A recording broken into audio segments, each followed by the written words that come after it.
Assalamualaikum warahmatullahi wabarakatuh. Selamat pagi, salam sejahtera bagi kita semuanya. Shalom, Om Swastiastu, Namo Buddhaya, salam kebajikan. Yang saya hormati Wakil Presiden Republik Indonesia, Bapak Profesor Dr. H.C. Kiai Haji Ma'ruf Amin, beserta Ibu Wuri Estu Ma'ruf Amin. Yang saya hormati Ibu Hajah Profesor Dr. H.C. Megawati Soekarno Putri, Presiden Republik Indonesia kelima. Yang saya hormati Ibu Hajah Sinta Nuriyah Abdurrahman Bait, istri Presiden Republik Indonesia keempat. Yang saya hormati Bapak Tri Sutrisno, Wakil Presiden Republik Indonesia ke-6. Yang saya hormati Bapak Hamzahas, Wakil Presiden Republik Indonesia ke-9. Yang saya hormati Bapak Muhammad Yusuf Kalla, Wakil Presiden Republik Indonesia ke-10 dan ke-12. Yang saya hormati Bapak Profesor Dr. Budiono, Wakil Presiden Republik Indonesia ke-11. Yang saya hormati Ketua, para Wakil Ketua, dan para anggota MPR Republik Indonesia. Yang saya hormati Ketua, para Wakil Ketua, dan para anggota DPR Republik Indonesia. Yang saya hormati Ketua, para Wakil Ketua, dan para anggota DPD Republik Indonesia. Yang saya hormati Ketua, para Wakil Ketua, dan para anggota lembaga-lembaga negara. Yang saya hormati Yang mulia para duta besar negara-negara sahabat dan para pimpinan perwakilan badan dan organisasi internasional yang hadir.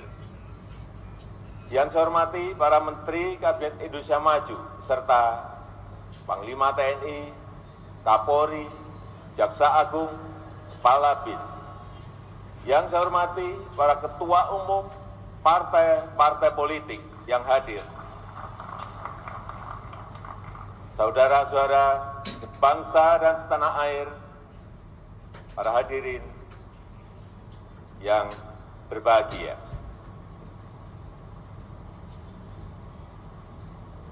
Tantangan yang kita hadapi saat ini sangat berat, sangat sulit, tidak mudah. Semua negara di seluruh dunia sedang menghadapi ujian yang sama.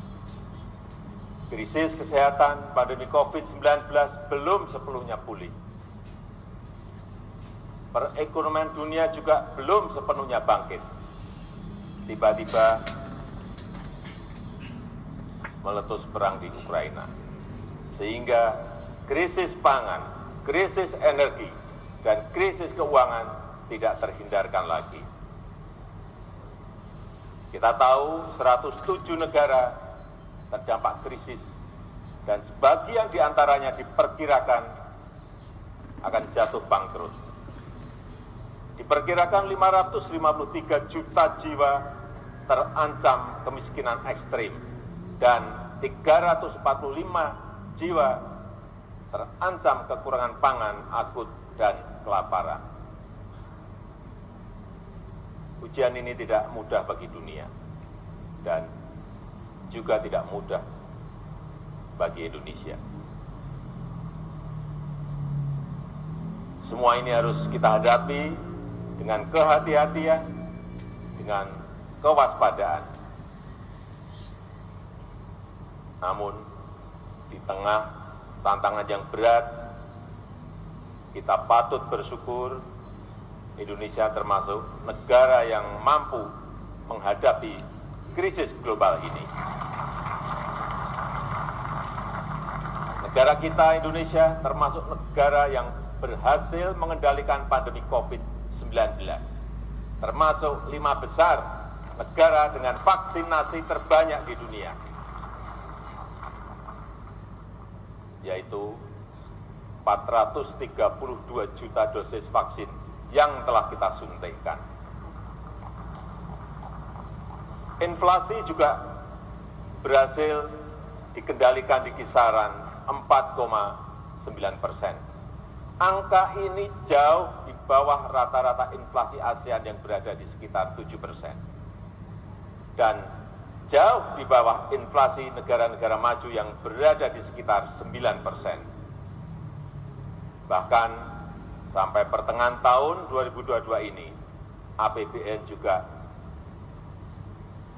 surplus 106 triliun rupiah. Oleh karena itu, pemerintah mampu memberikan subsidi BBM, subsidi LPG, dan subsidi listrik sebesar 502 triliun di tahun 2022 ini, agar harga BBM di masyarakat tidak melambung tinggi. Selain itu, ekonomi berhasil tumbuh positif di angka 5,44% pada kuartal kedua tahun 2022 ini. Neraca perdagangan juga surplus selama 27 bulan berturut-turut.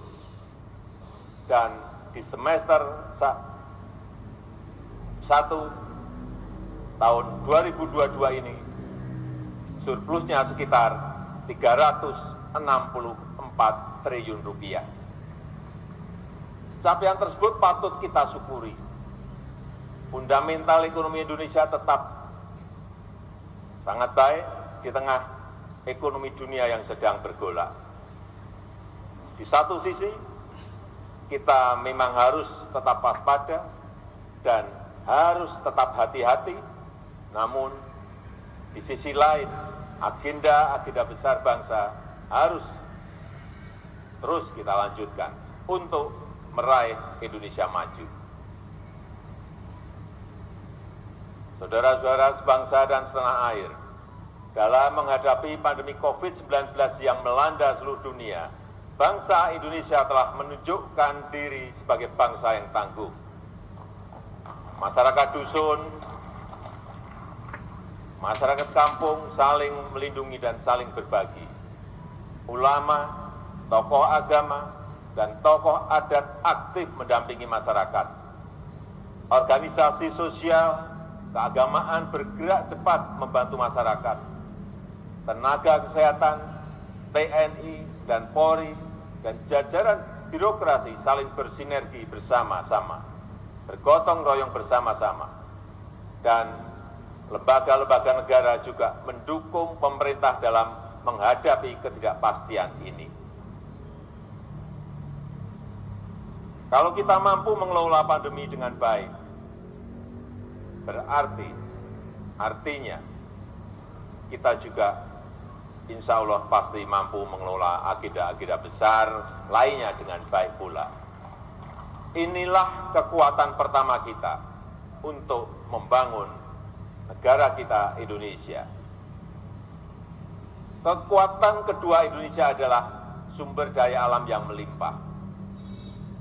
Wilayah yang luas, dengan keanekaragaman hayati terkaya di dunia, pasti menjadi kekuatan besar Indonesia jika kita kelola secara bijak dan berkelanjutan. Syaratnya satu, harus dihilirkan dan diindustrialisasikan di dalam negeri agar nilai tambah bisa maksimal untuk kepentingan nasional. Hal ini akan membuka lapangan kerja, meningkatkan ekspor, menghasilkan devisa, meningkatkan pendapatan negara, serta mendongkrak pertumbuhan ekonomi. Kekuatan ketiga kita adalah bonus demografi. Jumlah penduduk yang sangat besar dan didominasi oleh anak-anak muda usia produktif serta daya beli masyarakat yang terus meningkat akan menjadi motor penggerak ekonomi nasional kita dalam menghadapi kompetisi global. Kekuatan keempat adalah kepercayaan internasional yang meningkat tajam. Indonesia diterima Rusia dan juga diterima Ukraina sebagai jembatan perdamaian. Diterima negara-negara besar walaupun geopolitik sedang panas. Dan juga dipercaya PBB sebagai champion dari Global Crisis Response Group untuk penanganan krisis global, baik krisis pangan, krisis energi maupun krisis keuangan. Dan tahun ini kita menjadi Presiden G20, organisasi 20 negara ekonomi terbesar di dunia. Dan tahun depan kita juga menjadi ketua negara-negara ASEAN. Artinya, kita berada di puncak kepemimpinan global dan memperoleh kesempatan besar untuk membangun kerjasama internasional. Kepercayaan besar dari masyarakat internasional ini juga bisa dirasakan di dalam negeri. Reformasi struktural untuk daya saing dan iklim berusaha terus kita lakukan. Ekosistem investasi dan pertumbuhan UMKM terus kita perbaiki. Hilirisasi dan manufaktur di dalam negeri juga terus tumbuh pesat. Pertumbuhan investasi juga meningkat tajam, di mana saat ini 52%-nya sudah berada di luar Pulau Jawa. Artinya ekonomi kita bukan hanya tumbuh pesat, tetapi juga tumbuh merata menuju pembangunan yang Indonesia sentris. Saudara-saudara sebangsa dan setanah air, dengan kekuatan dan peluang besar tersebut, kita mempunyai kesempatan besar untuk membangun Indonesia yang inklusif, berkeadilan dan berkelanjutan. Pertama, hilirisasi dan industrialisasi sumber daya alam harus terus dilakukan. Hilirisasi nikel misalnya telah meningkatkan ekspor besi baja 18 kali lipat. Saya ingat di tahun 2014 hanya sekitar 16 triliun rupiah. Tapi di tahun 2021 kemarin meningkat menjadi 306 triliun rupiah. Karena sudah diekspor dalam bentuk barang setengah jadi maupun barang jadi. Dan di akhir tahun 2022 ini, kita harapkan sudah bisa mencapai 440 triliun rupiah. Itu hanya dari nikel. Sekali lagi, itu hanya dari nikel. Selain penerimaan pajak, devisa negara juga naik, sehingga kurs rupiah lebih stabil. Sekarang ini Indonesia telah menjadi produsen kunci dalam rantai pasok baterai litium global. Produsen mobil listrik dari Asia, dari Eropa, dan dari Amerika ikut berinvestasi di negara kita. Setelah nikel, pemerintah juga akan terus mendorong hilirisasi boksit, hilirisasi tembaga, dan hilirisasi timah. Kita harus berani, kita harus membangun ekosistem industri di dalam negeri yang terintegrasi, yang akan mendukung pengembangan ekosistem ekonomi hijau dunia. Yang kedua, selain hilirisasi, optimalisasi sumber energi bersih dan ekonomi hijau harus terus kita tingkatkan. Persemaian dan rehabilitasi hutan tropis dan hutan mangrove serta rehabilitasi habitat laut akan terus dilakukan dan akan menjadi potensi besar penyerap karbon. Energi bersih dari panas matahari, panas bumi, angin, ombak laut, dan energi bio akan menarik industri penghasil produk-produk rendah emisi. Kawasan industri hijau di Kalimantan Utara akan menjadi Green Industrial Park terbesar di dunia. Saya optimis kita akan menjadi penghasil produk-produk hijau yang kompetitif di perdagangan internasional. Upaya tersebut bisa langsung disinergikan dengan program peningkatan produksi pangan dan energi bio. Pemanfaatan kekayaan hayati laut secara bijak akan menjadi kekuatan besar untuk produk pangan, farmasi, dan energi. Demikian pula dengan perkebunan kita antara lain kelapa sawit yang telah terbukti menjadi pemasok terbesar CPO dunia. Untuk konsumsi beras,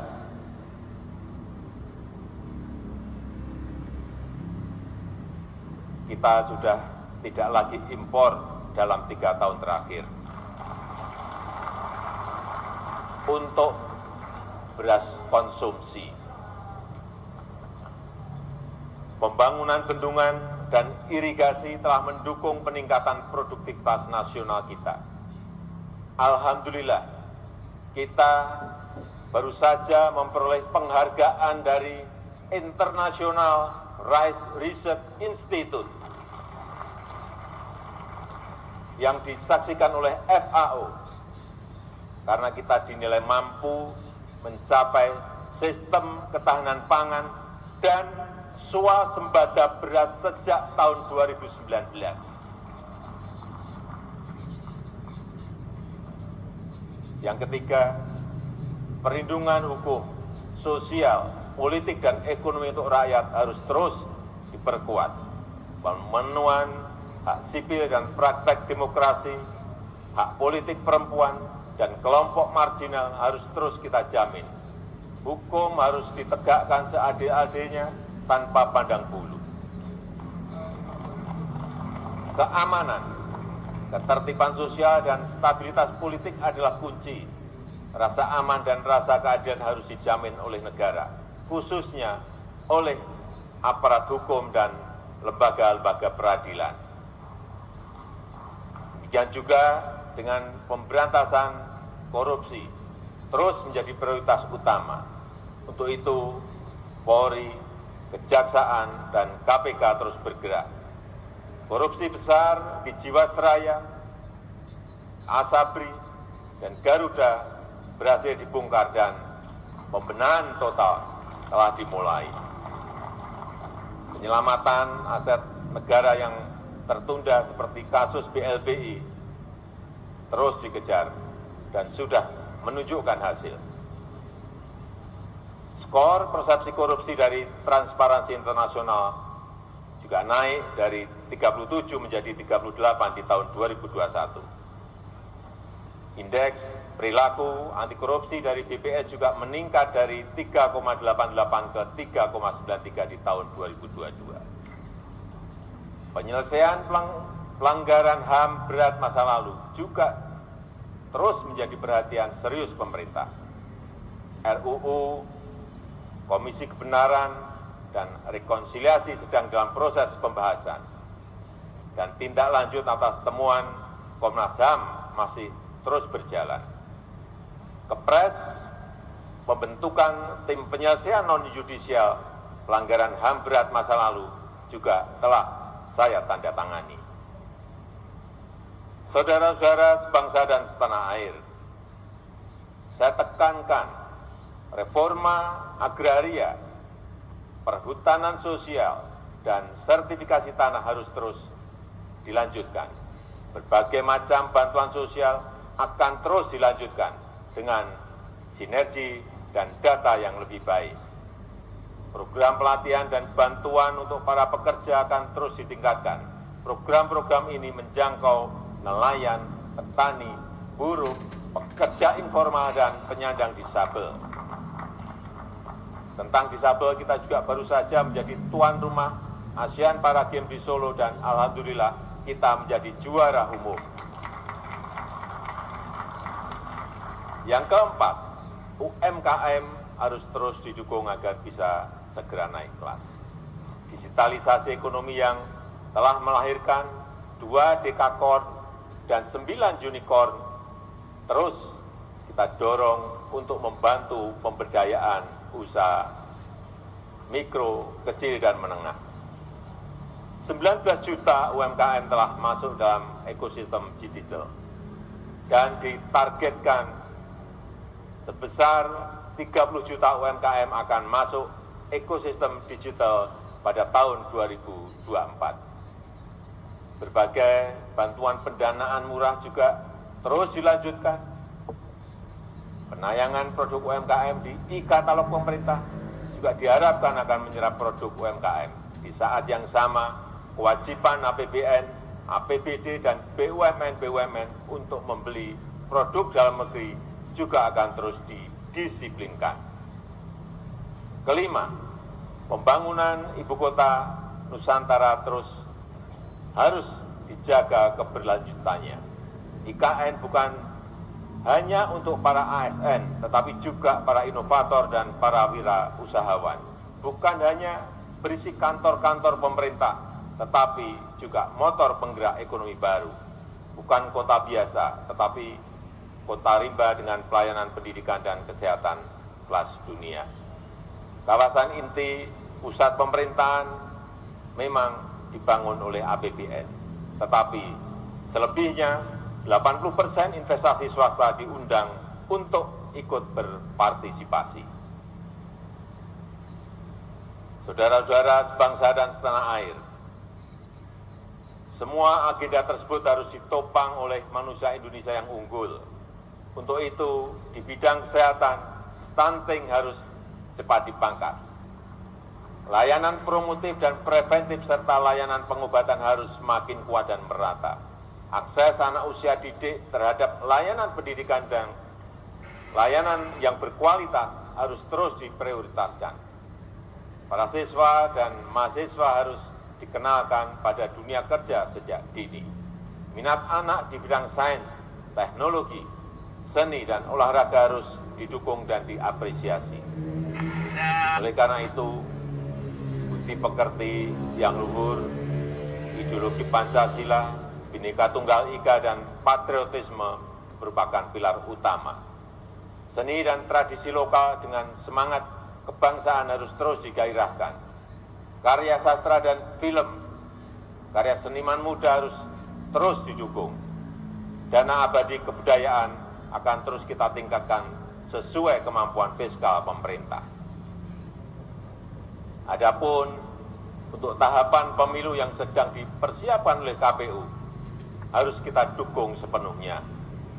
Saya ingatkan, jangan ada lagi politik identitas, jangan ada lagi politisasi agama, jangan ada lagi polarisasi sosial. Demokrasi kita harus semakin dewasa, konsolidasi nasional harus diperkuat, dan terima kasih kepada ulama, tokoh agama, tokoh masyarakat, dan tokoh kebudayaan yang telah berkontribusi besar memperkokoh fondasi kebangsaan kita, serta merawat persatuan dan kesatuan nasional. Saya juga mengharapkan dukungan dari semua lembaga negara untuk menjaga dan membangun demokrasi di negeri kita ini, untuk memperkokoh ideologi bangsa.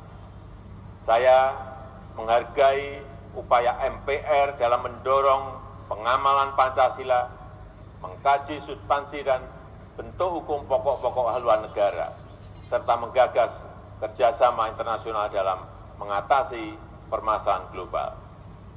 Dukungan DPR dalam menghadapi krisis kesehatan dan perekonomian telah mampu membantu pemerintah.